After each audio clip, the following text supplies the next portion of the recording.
For anyone who doesn't know me, my name's Dave. I'm one of the pastors here at Gold Hill, and it's my privilege to come to you this evening with some words from Scripture and then a chance to sort of grapple with them and unpack them a little bit together.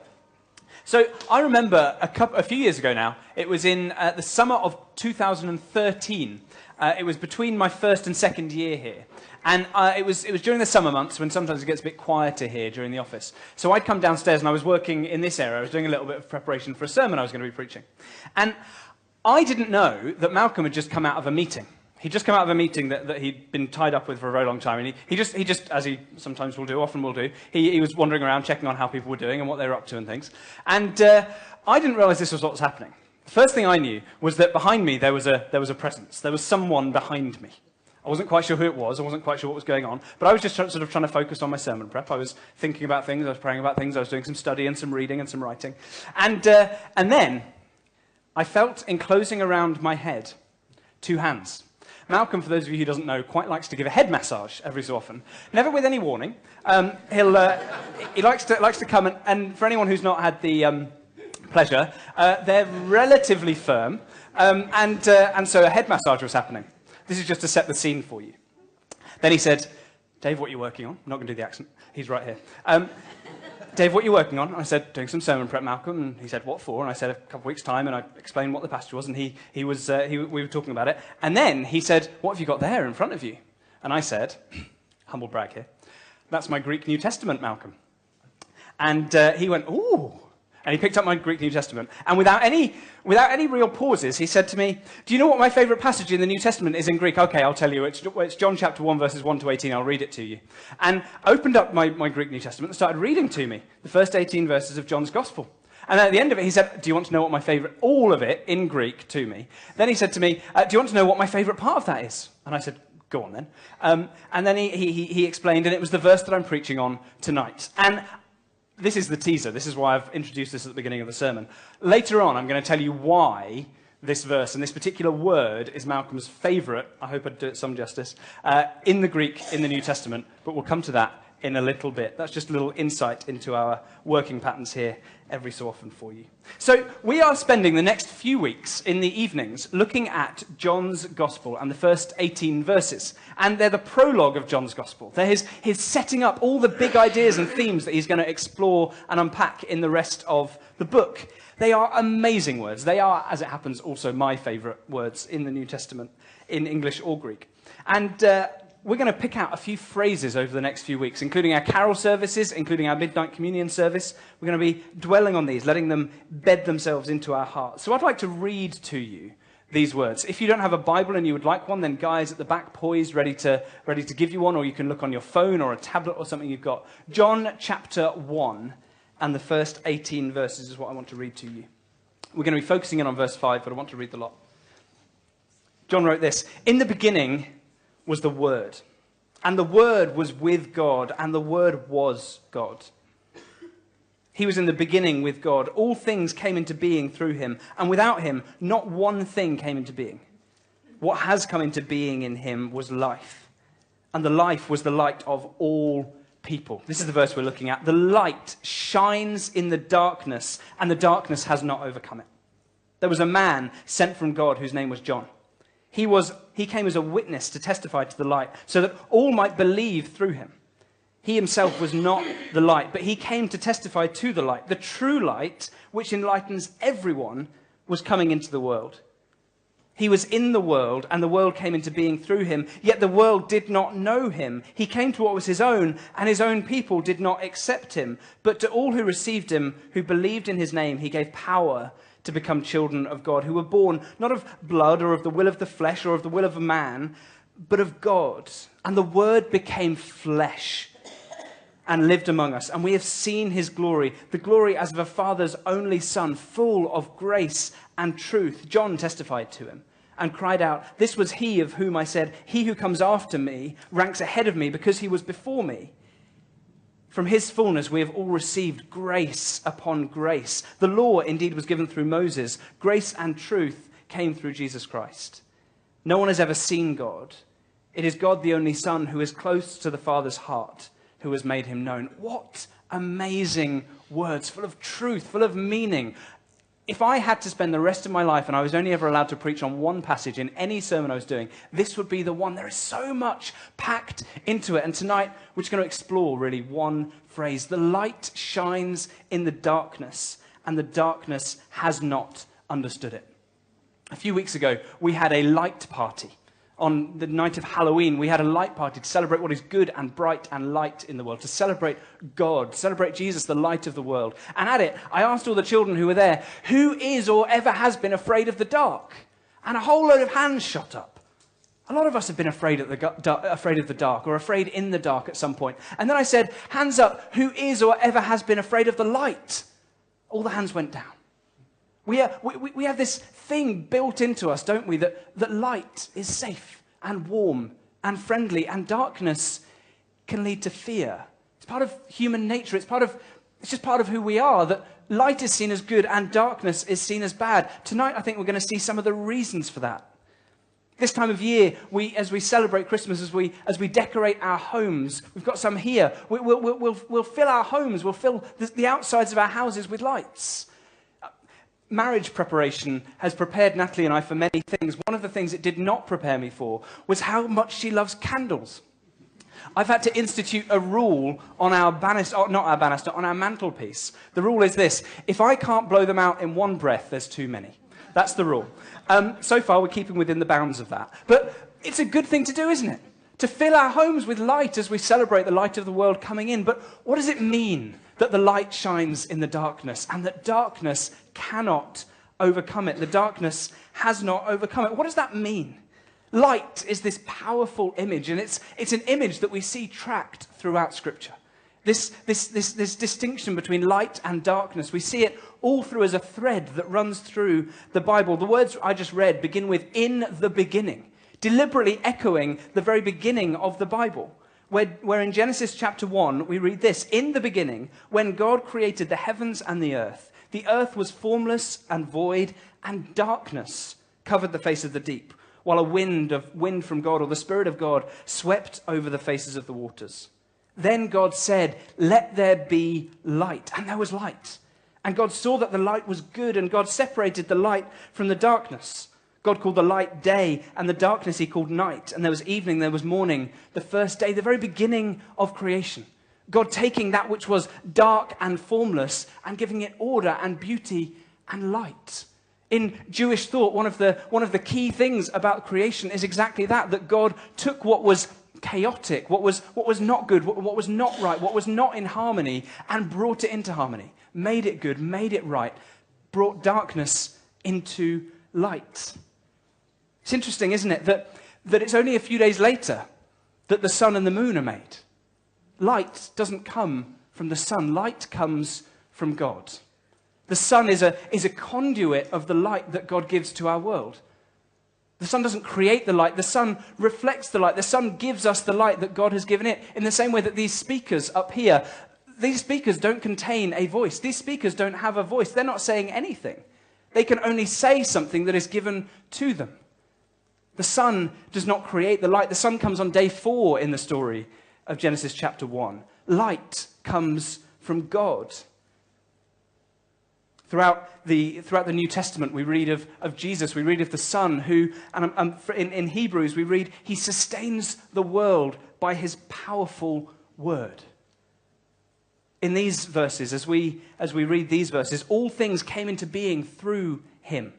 Without him, not one thing came into being. What has come into being, in him was life, and the life was the light of all people. This eternal word that sustains the world, that sustains the light that God has poured into the world, this is the one who we're exploring this evening. This is the word, this is the powerful one, the eternal one, who has the power to defeat darkness and create light. But there's clearly more than that. Because this isn't just about creation. This isn't just about physical dark and physical light and chaos being brought into order. There's clearly something that was still to come for the people before Jesus. We read in verse 6, there was a man sent from God whose name was John. He came as a witness to testify to the light so that all might believe through him. He was not the light, but he came to testify to it, the true light, which enlightens everyone, was coming into the world. There was something coming. There was a new light coming. There was a new day about to dawn. Light was in a new way going to enter the world. And you might think, hang on a second. Why does light need to enter the world if God gives light to the world? If in Genesis chapter 1, God says, let there be light, and there was light, why does light need to come into the world? Because darkness had arrived. Because darkness had also entered the world.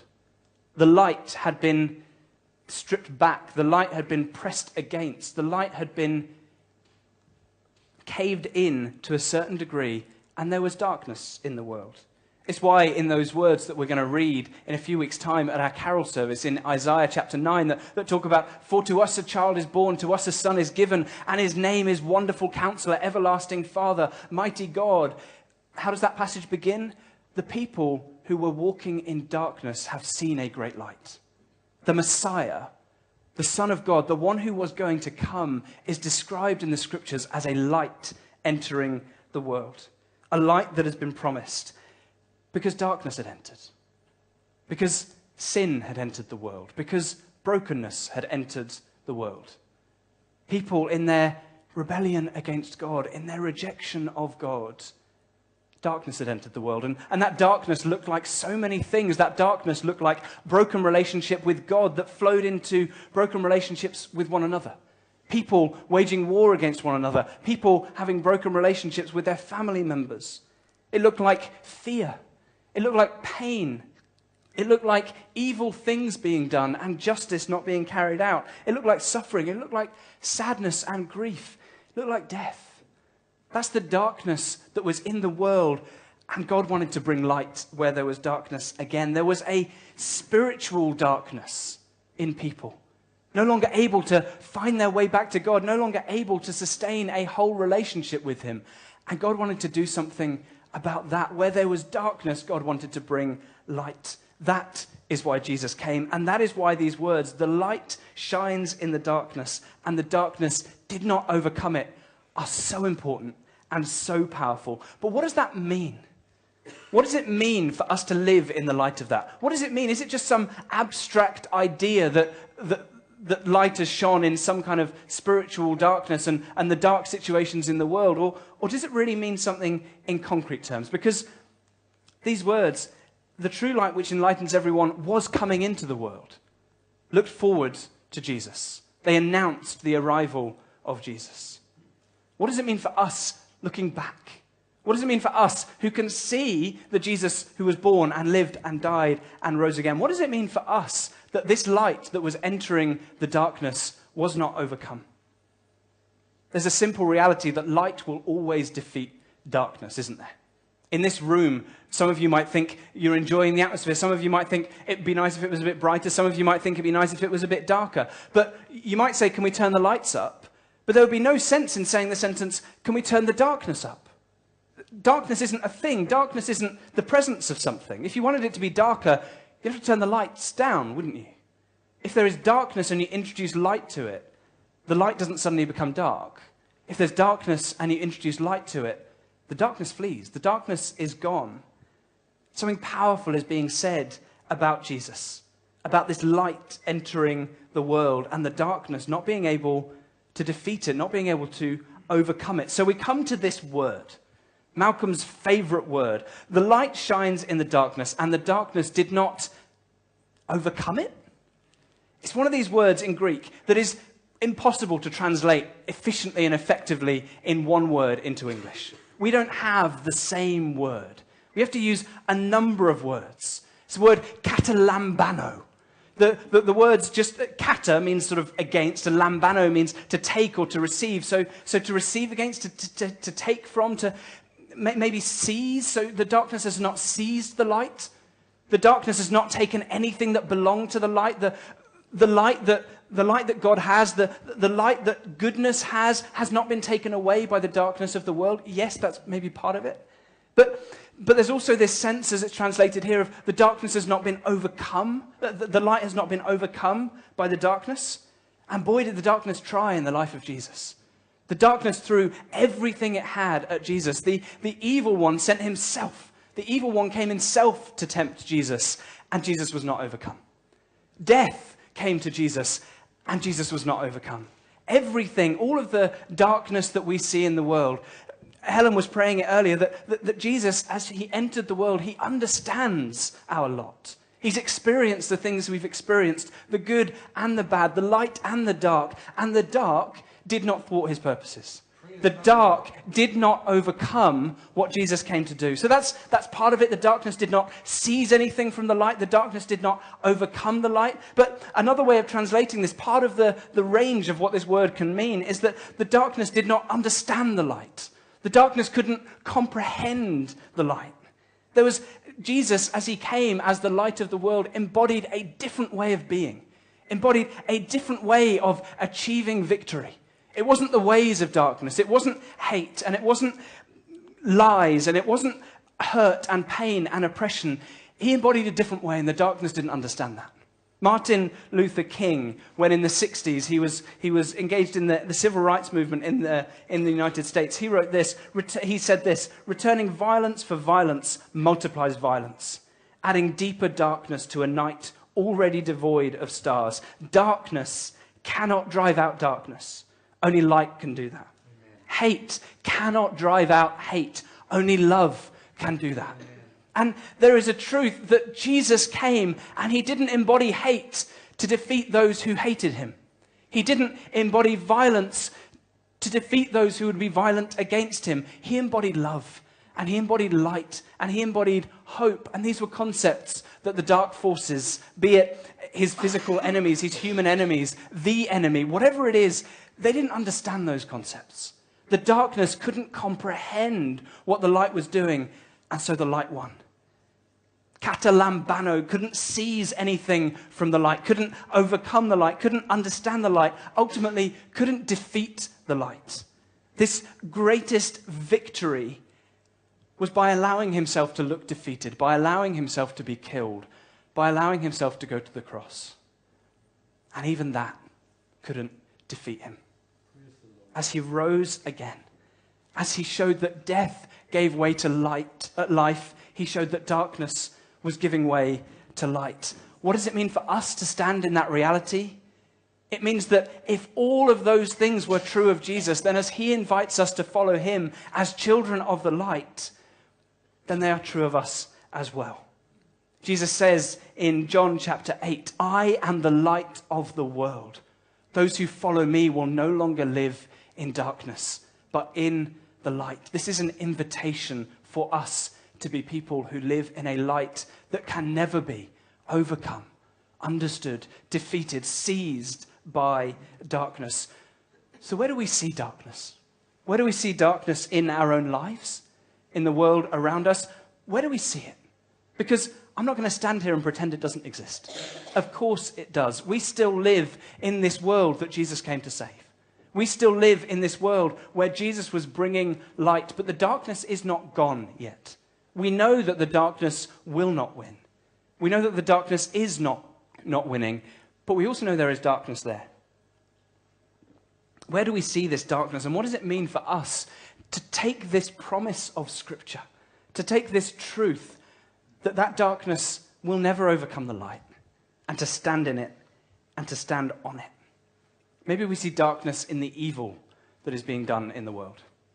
Whether it's people being killed and butchered, whether it's atrocities being done in the name of this God or that God, or in the name of nothing at all.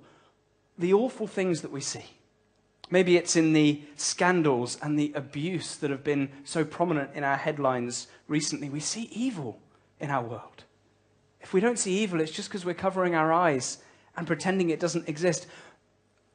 When those abuse scandals come up, what's the language that's used? Such and such, or someone or other.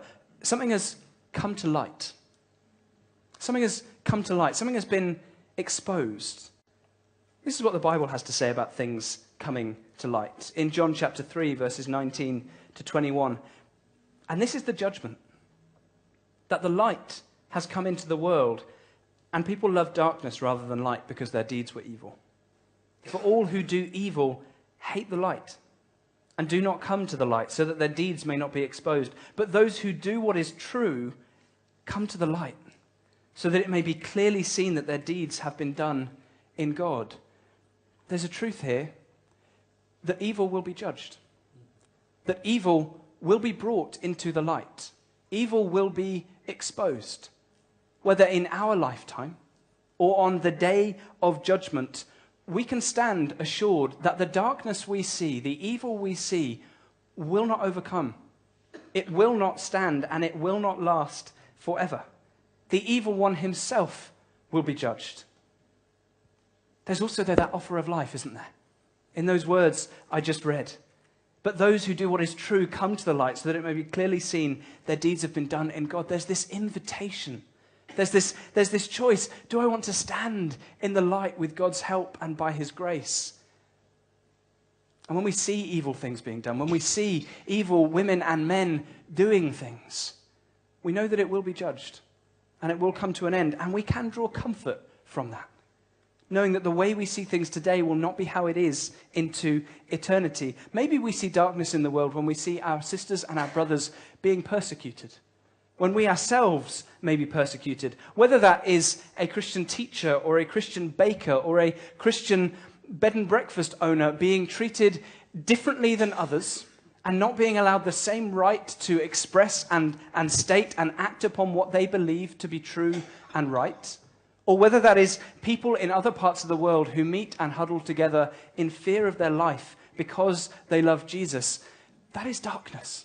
That is not light. That is not good. That is not right. What can we say to that? Hugh Latimer and Nicholas Ridley are often known, along with Thomas Cranmer, as the Oxford Martyrs. They were men who, in a time when a great darkness hit the church and the church turned in on itself and Protestant believers were being rounded up and killed.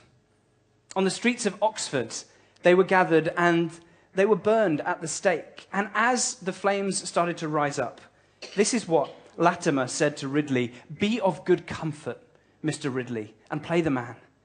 We shall this day light such a candle by God's grace in England, as I trust shall never be put out." The flames that burned their physical bodies are no longer alight. They're gone. They're dead. They're history. The truth of what they stood for will last forever.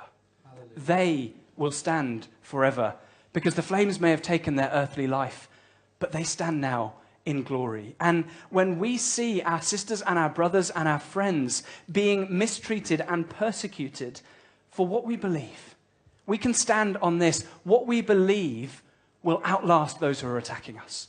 What we believe, the truth and the light and the goodness of the gospel, will stand forever, and anything that stands against it will not. That is what it means that the light has shone in the darkness, and the darkness has not and will not and cannot overcome it. Maybe we see darkness when we're afraid, when there's fear, when there's uncertainty, when we don't know what our future holds, when we face a situation that we don't know what to do with. This is what it means for light to shine in the darkness. In that situation, God is with you. The light has not gone out, and it never will. Maybe, as for those of us who gathered earlier this afternoon for a service called White Christmas, to remember those who have been lost and those who we miss at this time of year, maybe we see darkness when we think of the word death.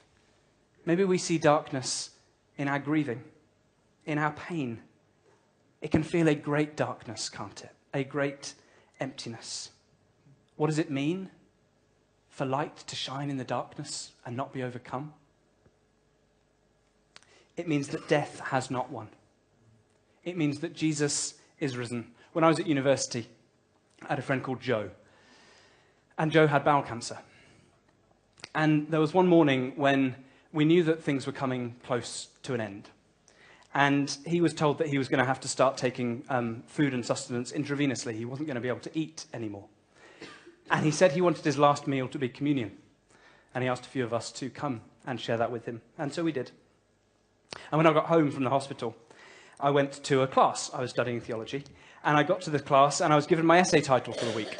My essay title for that week was, I remember it, "Using the letters of Paul as a frame of reference, outline a Christian and New Testament perspective of death." And I thought, I can't do this. I cannot write this essay. I cannot spend my week reading about death, exploring death. And so, as I was leaving the library, when I realized I was not getting anywhere, a friend of mine found me, a friend called Stephen Dudley. And he could tell that I wasn't in a good way. And he asked what was going on, and I explained everything. And he knew Joe as well. And he said to me, in a similar way to what I just said about the flames that took the life of Ridley and Latimer, he said to me, Dave, if in a few months, as we suspect, Joe has died, the cancer that is currently consuming him will be dead. The cancer will be gone. The cancer will no longer have any power to hurt him or anyone else. But Joe will not be dead. Joe will be alive. Joe will be in glory. And so he told me, and I remember it very clearly, he told me, so Dave, this is the perfect week for you to go and write an essay on the New Testament perspective of death. Because if the New Testament perspective of death can be summed up in one word, it's this: resurrection. Hallelujah. And so I went, and I did as I was told, because he told me, Dave, go and find out what you already know, which is that there is hope and that this is not the end. And so I did. And it wasn't easy. And it didn't suddenly become light and fluffy and happy and airy. There was pain. And as I then did go on to mourn Joe's life, that was hard, and it hurt, and it was sad. And as you can probably tell, it still moves me. But what I was told by my friend Stephen Dudley is true. Death did not win. Cancer did not win. Jesus won, and Joe won with him. So we are invited into the light. What darkness do you see? What darkness is it that you are grieving, that moves you, that stirs you, that makes you sad? It could be a huge thing. It could be a small thing. We are invited to be children of the light. I am the light of the world. Anyone who follows me no longer walks in darkness, but in the light. This is not a call to an easy life. This is not a call to never seeing darkness. It is a call to have someone stronger to hold on to knowing it is not the end. As someone once said, in the end, it'll all be okay. If it's not all okay, it's not the end.